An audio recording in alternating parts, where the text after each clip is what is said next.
But number 9 now, Jalen Brunson hits the Big Apple, man. The big splash of the offseason was Jalen Brunson signing with the New York Knicks. Brunson signing a 4-year deal worth $104 million and coming home to the New York Knicks, man. The team that drafted him. A big moment for the Knicks. But you know what? At the time, I'm not so sure it was celebrated that way. It wasn't celebrated that way. It was not. Because even though we were able to see this kid on the playoff stage, killing the Jazz, killing the Suns, there was questions, right? Could he replicate that same success here?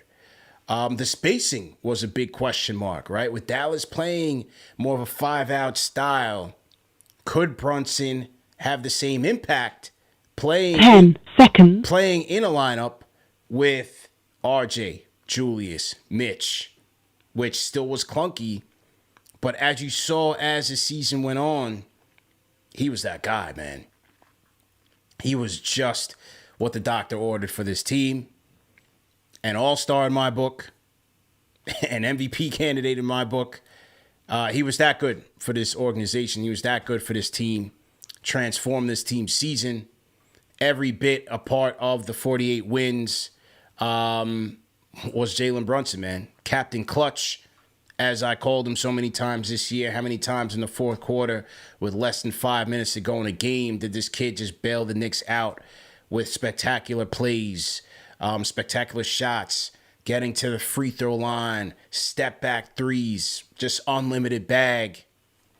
And that was a big moment, man. Number 9 on the list, Al, the signing of Jalen Brunson. Man, I was excited when we got him. I was like, all right, we finally got a competent point guard in the building, right? You see what he did with Dallas.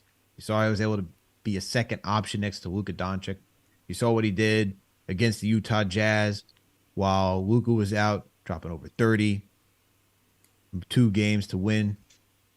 You're like, all right, we got a solid guy. I mean, we even did the whole weekly show, and the question was, is it still good getting Jalen Brunson on this team, even just for bare minimum development? And I said yes, just because this guy can organize this team. He has that same path as like Kyle Lowry and Mike Conley, whereas it takes time to develop the skill set of actually running a team, being a point guard. Very few guys can come into the league and do that. But I did not expect this. I mean, the fact that he went out swinging with over 40 points in a game 6 against Miami, where we're talking about, we only lost by like, what, 4 points? Yeah.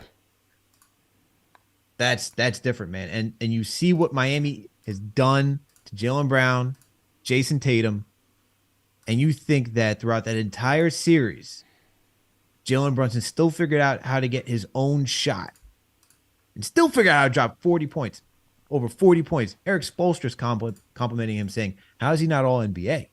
And I'm asking, like, he got snubbed. He got snubbed from a lot of recognitions this season. But he was that great of a signing. It's at number 9, but there are other good ones on the list that, that top this. Yeah.